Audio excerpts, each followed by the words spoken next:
Oi pessoal e bem-vindos. Hoje eu tenho o aplicativo WhatsApp e vou mostrar como você pode adicionar um contato facilmente.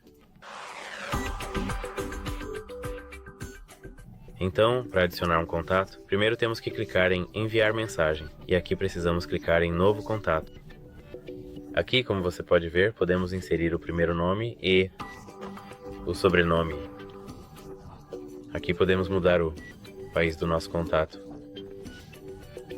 E aqui, por favor, se possível, por gentileza, precisamos gentilmente inserir o número de telefone, ele ou dela.